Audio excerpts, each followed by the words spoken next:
Before we get to your scheduled video, please remember that likes and comments tell YouTube to promote our work to other people, and subscribing to the channel tells you when something new drops. You can also head to the link tree in the description to peruse my books, join us on Discord, or support us on Patreon. You can get episodes of Journey of Wrestling and Violent Profiles early, as well as a load of other treats. Even just $1 a month earns you a name drop for being cool. Thanks for listening, and enjoy the show. Greetings and salutations, fellow cinephiles. It is I, Eric J. Chucky, joined as always by the boy. Hey! This is the Two Nerds Podcast. We are talking about our year of watching movies in review. We keep a tally in a place you guys aren't invited to, and we keep a quote, we take a little picture, and it's nice to just look back on what we've seen throughout the year and review it, even if we didn't or did review it on the podcast. Indeed. That's nice. I think it's cool. It's a hobby I borrowed from somebody else, and now it's spread to other people, and I think that's cool. Mm-hmm. Do you know anything cool? Let me think. Okay. You know what? I think I figured something out. Okay. Passion Killer 7-Eleven is cool. Agreed. Rob is cool. I would say twice. And a guy from Ohio is in fact cool. But one specific guy, not just one at random. Yes. Right. Cool. All right then. Let's get into it. This is going to be a shorter list this year. It varies a little bit, but I've mentioned it on the podcast pretty much every year since we started doing the podcast. As I age, I watch fewer movies. I don't know why. I will be like, I should watch more movies. And then I will say that, and then I won't. There are two contributing factors this year. One, we watched a lot of series, and also Elden Ring came out. Two,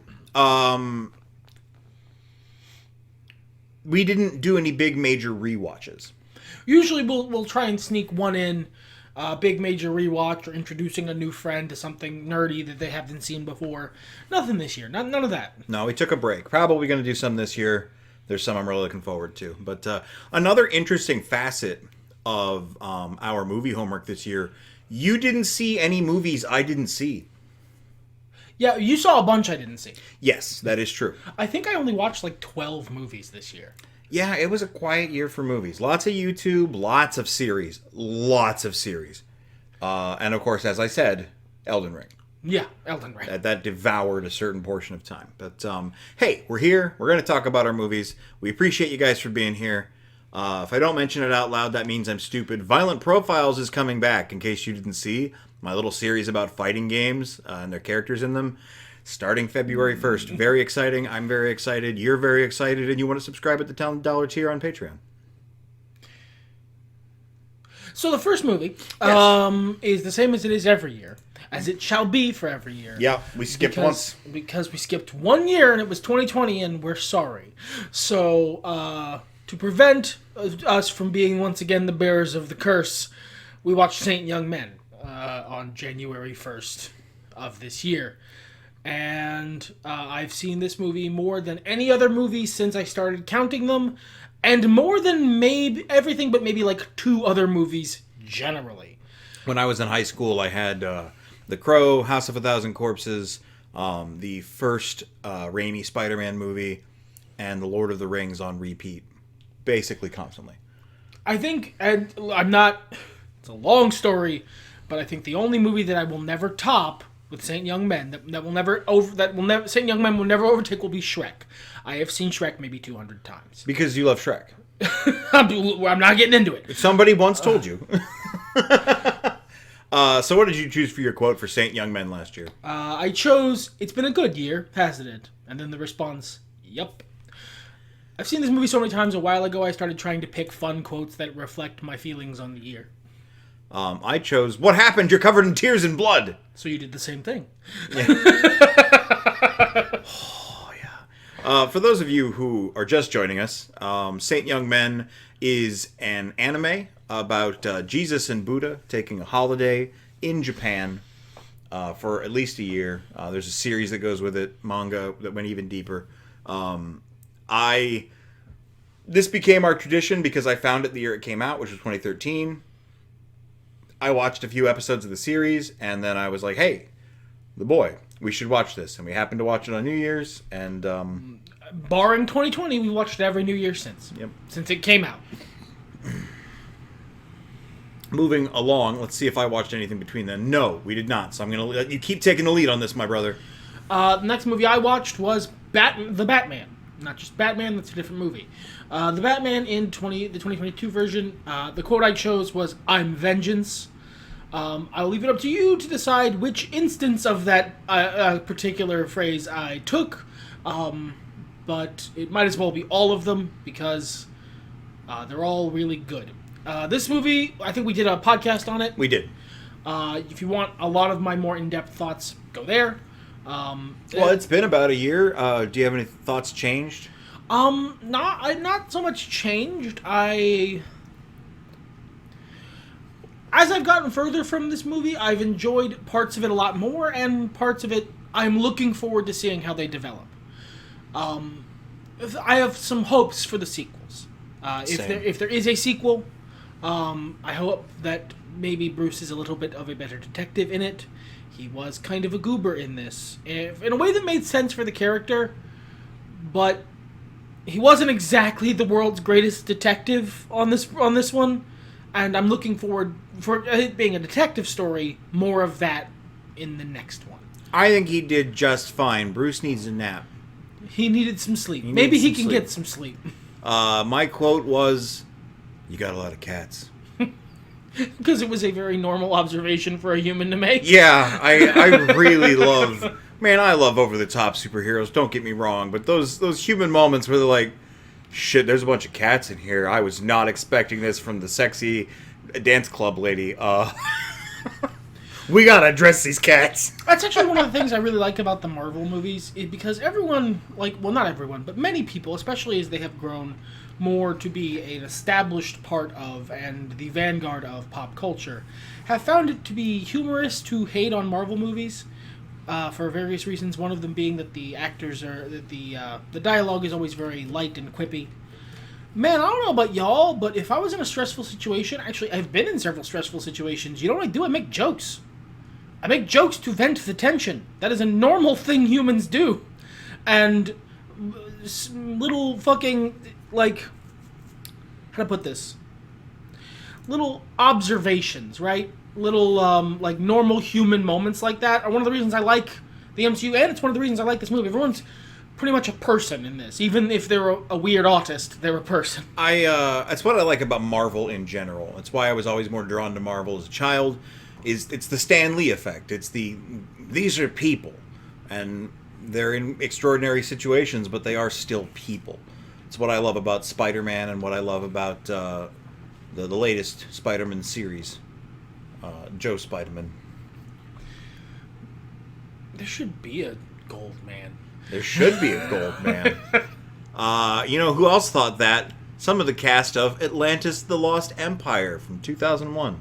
Yeah, they, my brother here had never seen Atlantis, and our other roommate hadn't either. And I had, and I loved it. I saw it when I was a kid. I don't remember ever watching it again. Well, you're just younger enough from me that you were in that sort of weird zone after the Disney Renaissance, where they were just throwing shit at the wall. This is one of the things they threw at the wall. I remember loving this movie as a kid, and I rewatched it, and by golly, if it isn't still super fun. It was really fun. I'm glad I watched it. I'm looking forward to us watching some of the other movies that came out during that time that I missed out on. I kind of still want to watch, although I have not watched it yet, because again, I don't watch movies. The sequel that apparently they made, because I don't know what you would do there. But this was a really fun movie with a really fun cast of characters. And I mostly really enjoyed introducing people to it. Yeah. Because I quote it more often than I remembered doing. Oh, speaking of which, if you guys are in the Discord, you saw me link this. If not, Doom Repercussions of Evil and Half-Life Full Life Consequences, more so the former than the latter. I forgot how much I quote that stupid paragraph and a half of fanfic every day. The reason I spell ghosts stupid. That was a tumble down memory lane that I did not expect to take. I guarantee I have actually used the line, "Nobody got hurt." Well, nobody we knew before in private life. So I quote this movie more than I remembered quoting this movie. You don't want to know. You told me, and I regret it. It's just... So I'm glad I got to introduce someone else to it and remind myself that it's actually really fun. It's not perfect. It's... Woo boy, the pacing doesn't break. But it was fun to rewatch. Very cool concept in it, very sci-fi. I really liked it. It's good to see where Avatar got its inspiration. What quote did you choose? The one I chose was, "We've done a lot of things. We done a lot of things we're not proud of. Robbing graves, plundering tombs, double parking, but nobody got hurt. Well, maybe somebody got hurt, but nobody we know." That's good. Very good character. I chose the exact same quote, actually. We usually try not to do that, but every now and then. We tend to select blind, and we're just different enough as people that we end up selecting different things. We're still rolling along the train together as one. We saw Sonic the Hedgehog 2 this year. Yep. Sonic the Hedgehog 2 ruled. It was a really fun, good movie. Knuckles was great.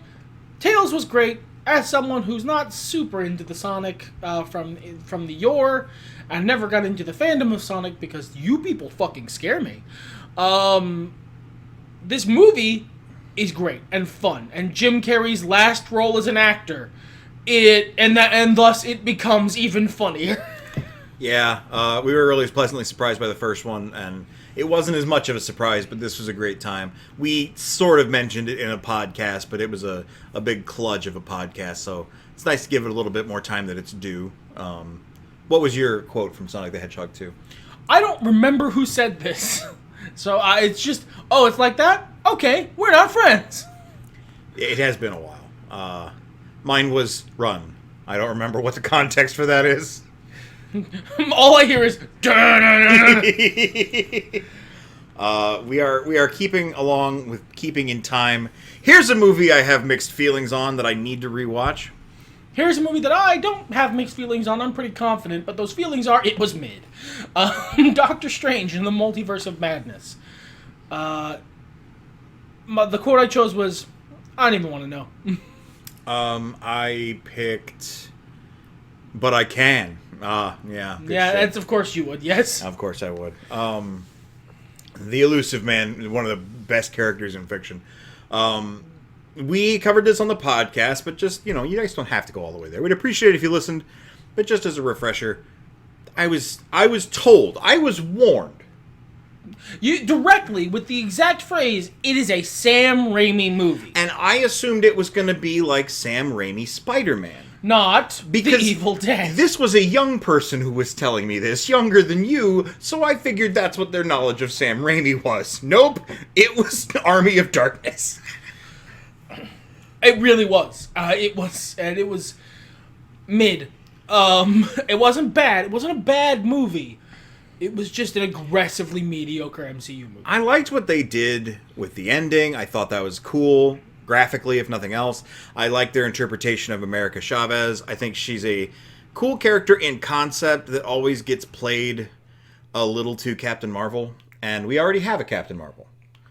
So it was nice to see her being a little different and a little more like. I liked her as being more like earlier in her journey, as it were. Yes. More concerned, young, and under threat. She's usually very, very confident. I will phrase it like that.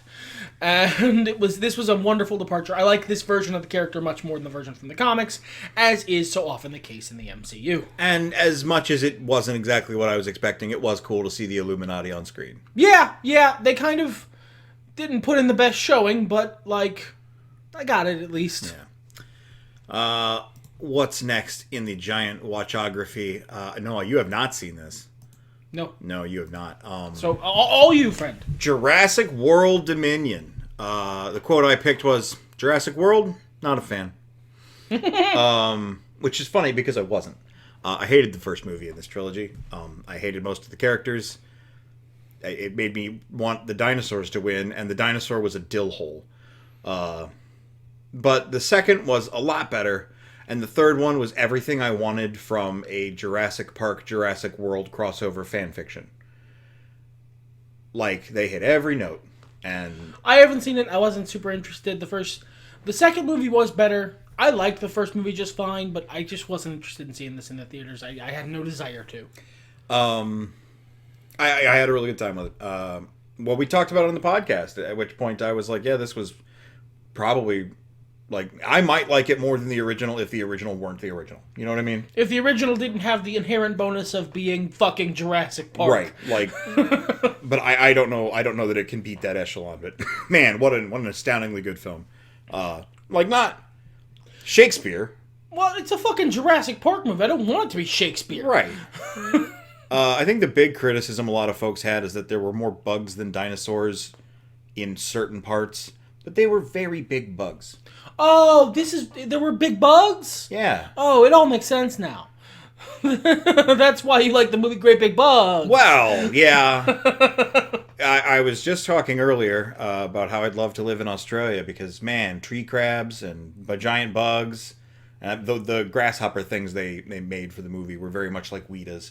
So yeah, it's all coming together. But no, there was still plenty of freaking dinosaurs and cool dinosaur action, and it was very, very cool. I will probably see it at some point, but like I'm just not. I'm still playing catch up for you. I saw Lightyear in theaters. You did? Yeah, underrated film, I feel. Everyone was butthurt that Tim Allen wasn't in it.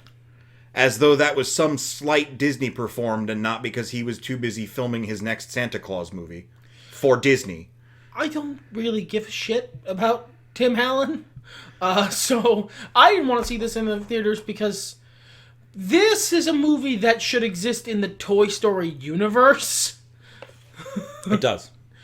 And that's one level too deep for me for Toy Story.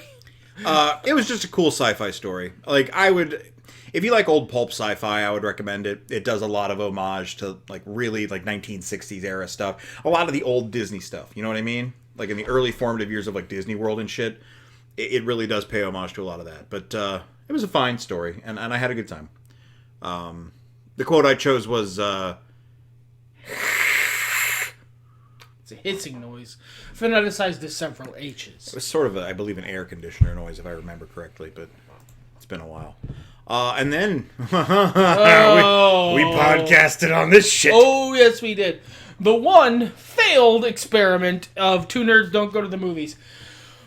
It's another podcast we do where we review movies that have come out and try and see why we haven't watched them. And so far, exactly one time we have gone, you know what? Let's watch that. Let's watch that thing we said we were gonna watch because it sounds like a cool premise. That was a mistake. Nightmare Alley fucking sucks.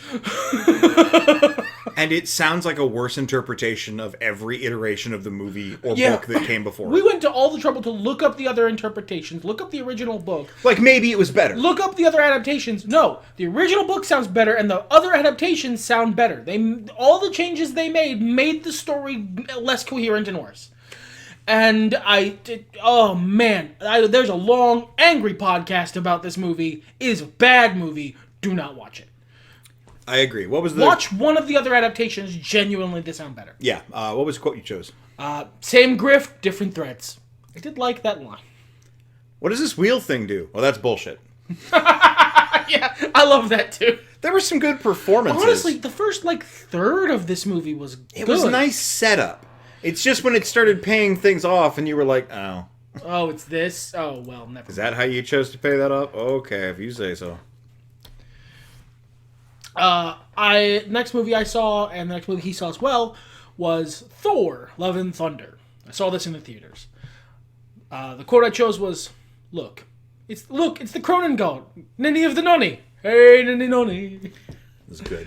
I had to choose a curtailed quote because I couldn't find it, and I didn't go back and fix it after it came on Disney Plus. So I had to choose the quote from the commercial, which was, "Ooh, brother man, you look so hot. Want to get in your rocks.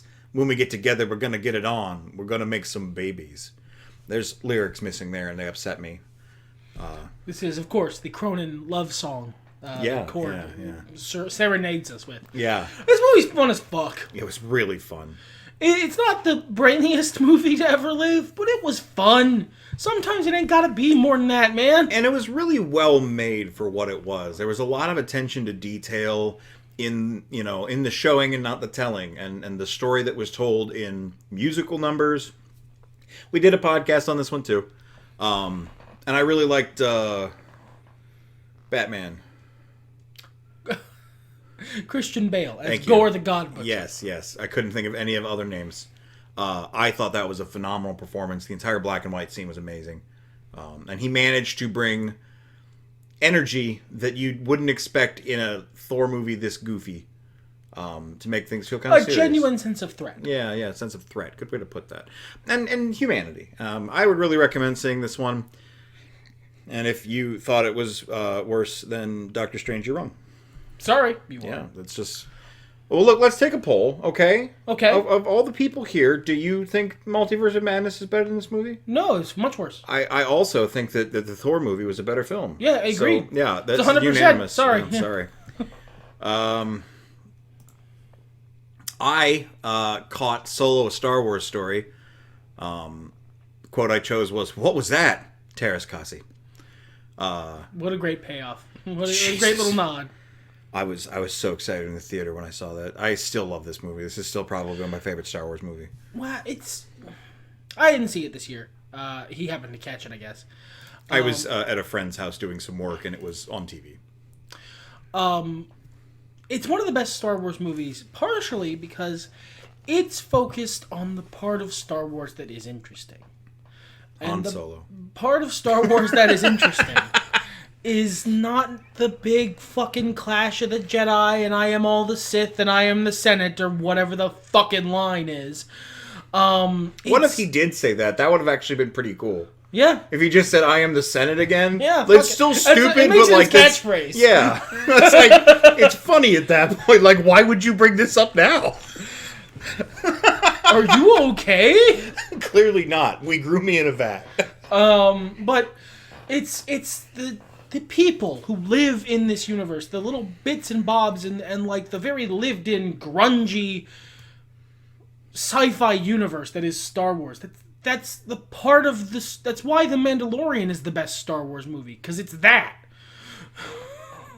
Yeah, I would have to agree with that. We then watched the same film again. Yep. It was The Munsters. We're all the way in October now, everyone. So, Yeah. like, this is how fast this is going by. Look, like 3 months went by in between those last two. This is The Munsters. 2022, the new one that Rob Zombie made. What I chose was no. And then someone responded to it on the little place where I keep the list for You're Not Allowed. I never noticed that. Okay. That makes me feel bad for not responding to them. But You can always go back and make no, it that's weird, weird. for That's everyone. weird now. No, it was, but this movie was dumb as fucking rocks and fun. I mean, like, it was intended to be dumb as rocks. Like, Again, if you it's made a goddamn Monsters movie. if you made a smart, very brainy Monsters movie, you fucked up in concept. This is a great homage, a little over the top, if you want a true Monsters experience. But overall, I think it was pretty good. Monsters was generally more slice of life. This got very out there. I meant some of the performances were a little over the top, but that's all right. You know, Grandpa was great.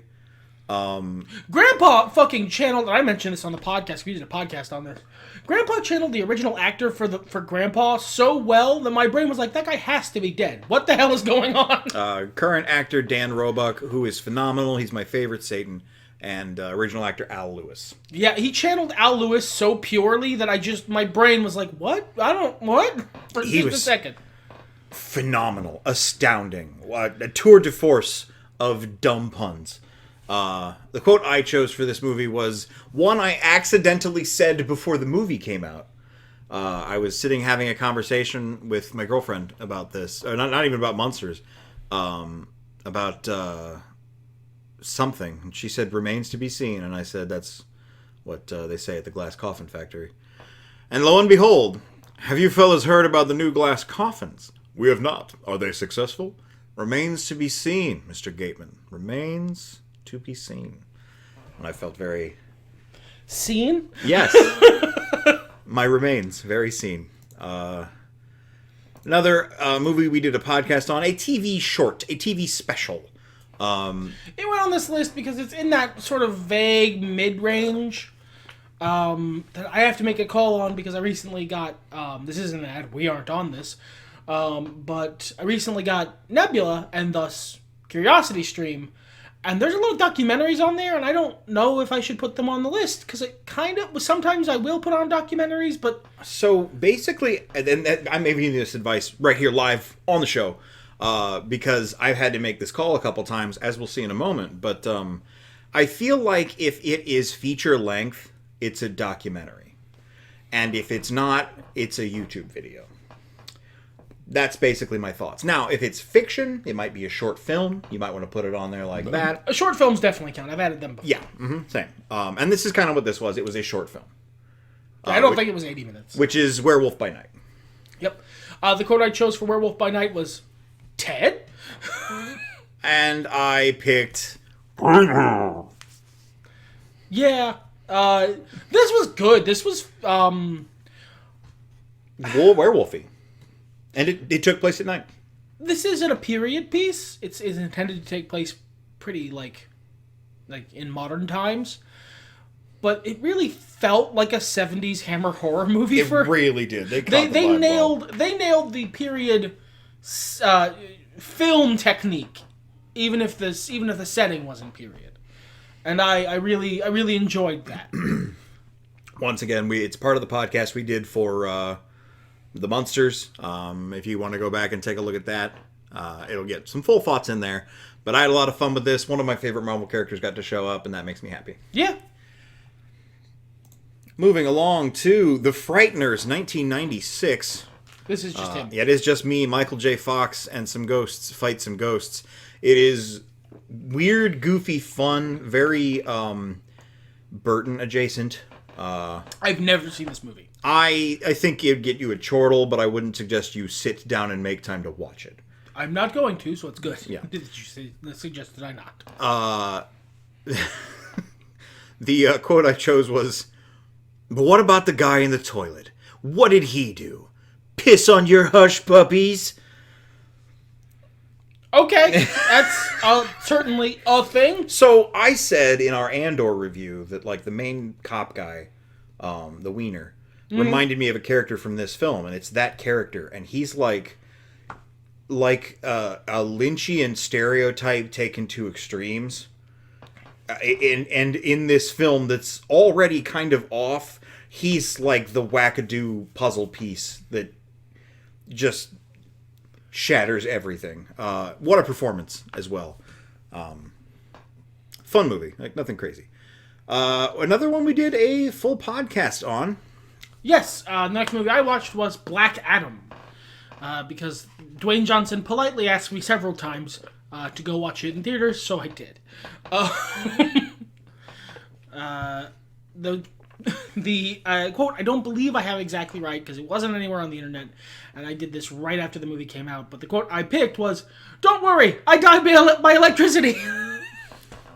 I love that character. It was a good bit. Yeah, that was a great character. I chose a similar quote.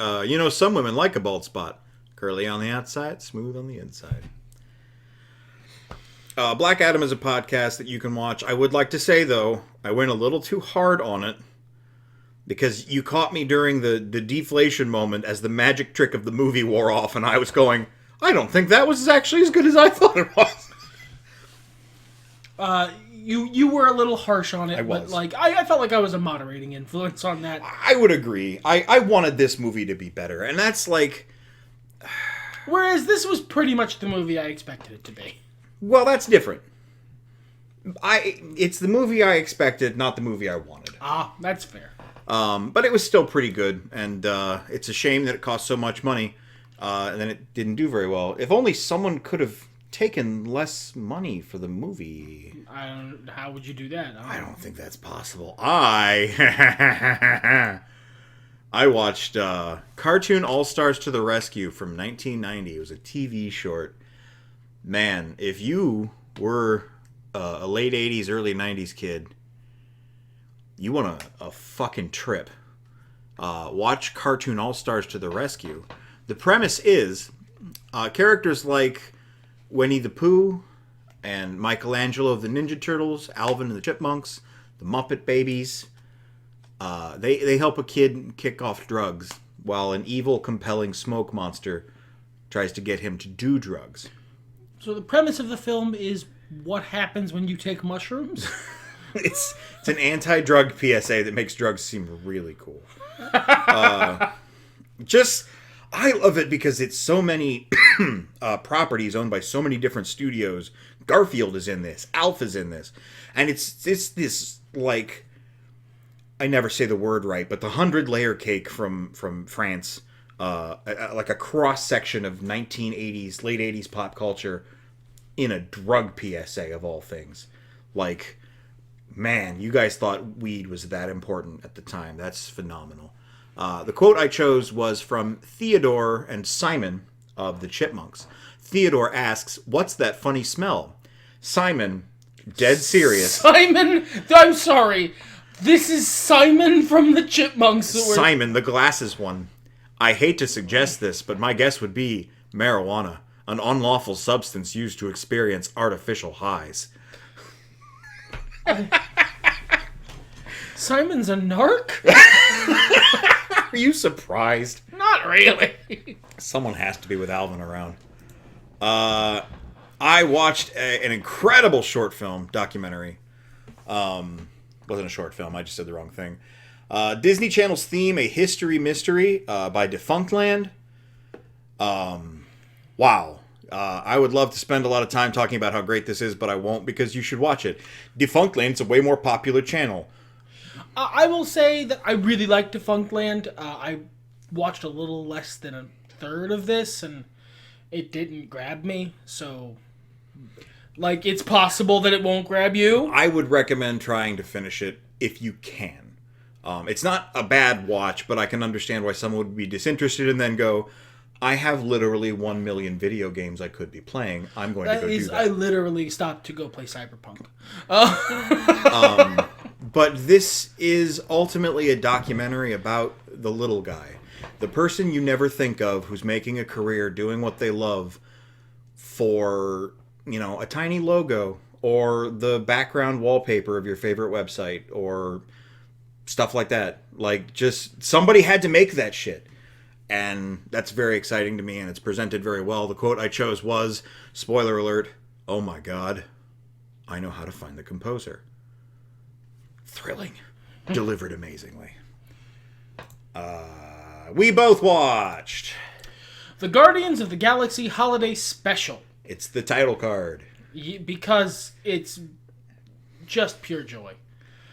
Yes. Honestly.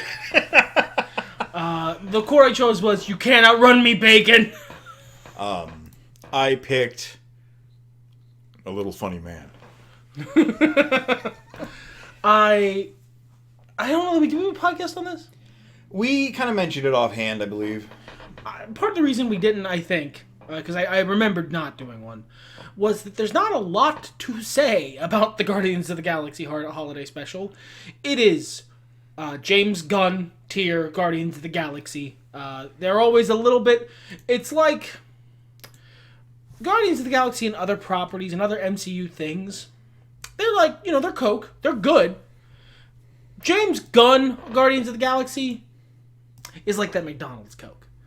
It's you don't know why it's different, but it's that little bit extra, just a little bit extra zhuzh. And I had a lot of fun with this. This was a happy-go-lucky time.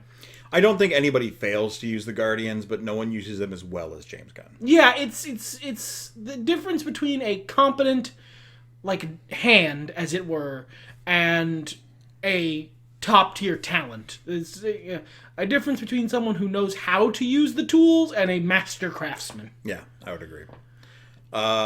Moving on to something we absolutely podcasted about recently. You can go watch it. Black Panther, Wakanda Forever. I would like to say that I don't know that I went too hard on this, but the further I get from this movie, the more I like it. It was a sad movie, but the further I get from it, the more I like that. The more that sits well with me, as opposed to just being, I went to all the trouble to go to the movies and now I'm sad. I feel like this movie planted a seed within you, and that plant is starting to grow. I'm looking forward to watching this again. I'll say that. Oh, well, that's quite the change. Yeah, I didn't figure I ever would, but like I want to give this another shot now that I already knew what movie it was going to be, but now that I know what movie it is. The quote I chose was, "Well, that's not good." In spite of me. No. To spite you. Oh, I'm There's sorry. a difference. You're right. I misspoke. The quote I chose was, because everything else I would have chosen would have been spoilers. I chose one that wasn't spoilers, and also it was very funny to pick it. He thinks he's clever. I do. He thinks he's a big, clever man. That was your last movie of the year, Breda. Yeah, that was the last movie I watched this year. 12. I pumped it up a little bit. All of 12. Number 19 for me was Teenage Mutant Ninja Turtles from 1990. You're a claustrophobic. You want a fist in the mouth? I've never even looked at another guy before. Classic. The movie's still great. It's become my movie to watch every year. I love the picture you chose because Raph is hugging Splinter. Yeah, I love that part because the rest of them are all kind of looking and observing, and Mikey and Donnie are like, yeah, he's okay, but Raph is like, I missed you, Dad! It's great. I followed it up, of course, with Teenage Mutant Ninja Turtles 2, The Secret of the Ooze. Let me hurt him. Please tell me I can hurt him. It's a different film. And it's hard. Not hard. You can definitely, after someone has broken the spell, notice that they never hit anyone with their weapons. This is the movie I absolutely watched more as a kid. Yeah. I've seen this way more than I've seen the original. I don't think I had... Or the third, which I didn't see until I was an adult. And boy, howdy, is that a movie. It's not as bad as I remember it being, but it's dry as fuck. I can see why it didn't leave a lasting impression on me as a child. And usually when I show somebody the Ninja Turtles and I'm like, here's 1 and 2, you can watch the third if you want. I won't make you. These two, however, required viewing.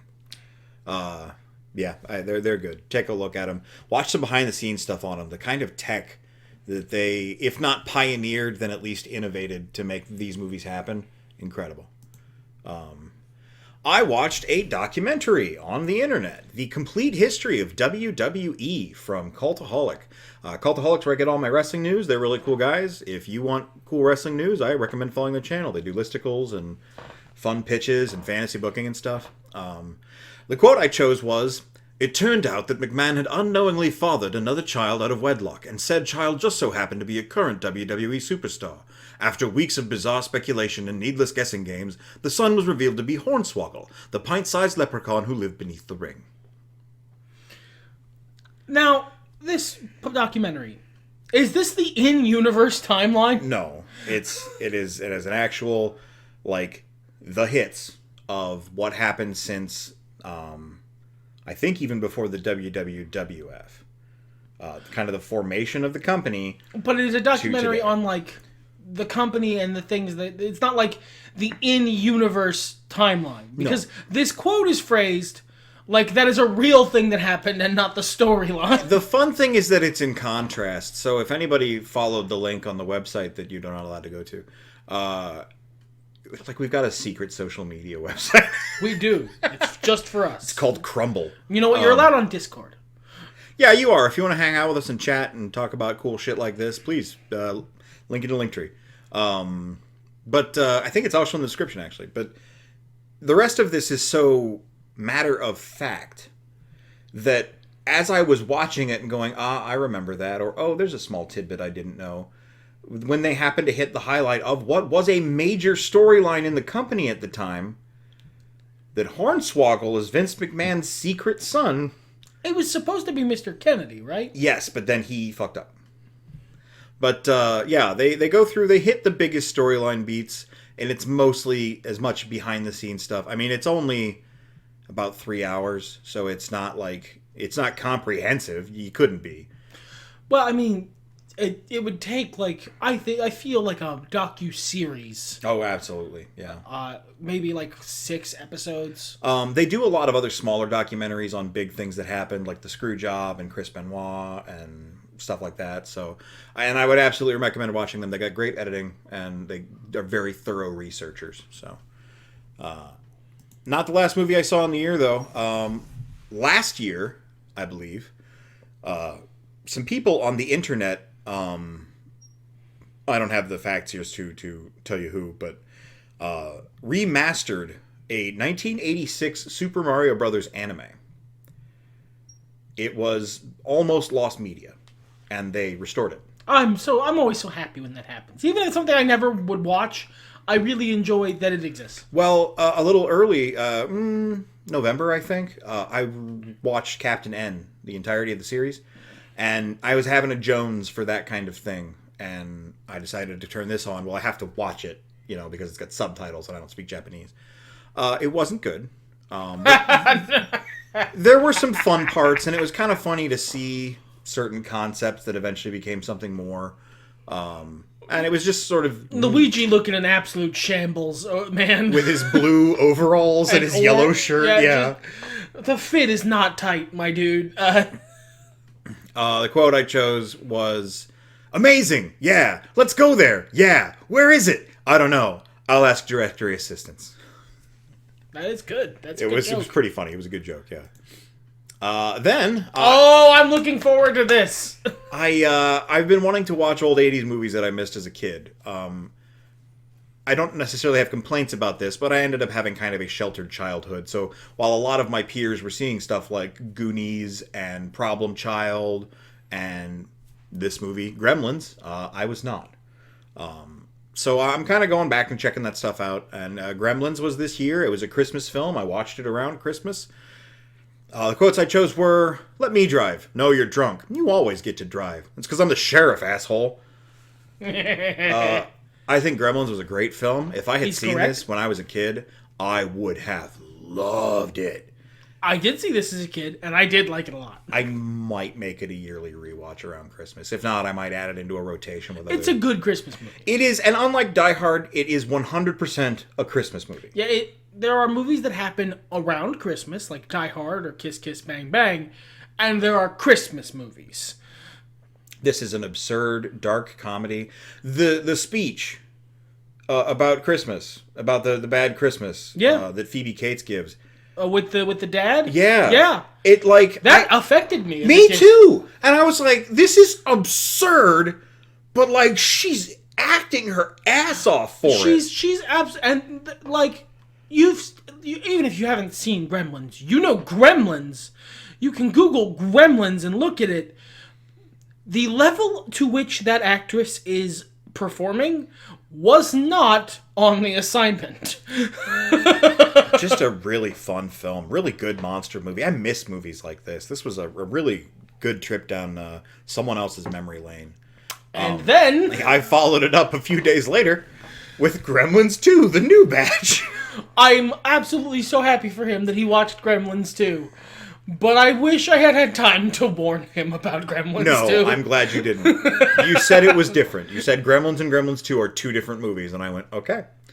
Wow, this was very Burton-esque. It had a very Beetlejuice vibe to it. And I don't think Beetlejuice was out yet by this point. Maybe I'm wrong. Maybe it was late 80s. But this weird dystopian, like, I kind of dug it. But yeah, it's a way different movie from the first Gremlins. The heart is... different. It's not that it's not there. It's just that it's not the same heart. Fun acting, fun bits, baffling inclusions. I love Gremlins 2. I want that to be clear. I love Gremlins 2, but boy howdy. I almost wanted to say that I don't know that I would watch this again without like showing it to somebody else. But then again, I could see myself getting a wild hair up my ass and being like, was Gremlins 2 real? Did I hallucinate? Because it feels kind of like a fever dream. There was like a singing pseudo-Australian gremlin, and they did a big Broadway number, and there was an Al Lewis impersonator, and Hulk Hogan was there briefly. He threatened the gremlins, and they fixed the movie. And Leonard Maltin, of course. The quote I chose was, "Tonight on the Clamp Cable Classic Movie Channel, don't miss Casablanca, now in full color with a happier ending." And that's like a fucking bit that happens in the background as other shit is going on, and I was like, oh, that's good shit. That's funny shit. That was the movie I closed out the year with. 24 was my number. What a fucking way to close her out. Gremlins 2. Yeah. With the plant gremlin. That was not even the weirdest part of that movie. No, it's just my favorite part of the movie And like to point out. at the end, the guy hooks up with the sexy gremlin. I was really happy for him. And I her. forgot about sex gremlin. I'm really glad she got, whatever. I don't know if she had like a gremgina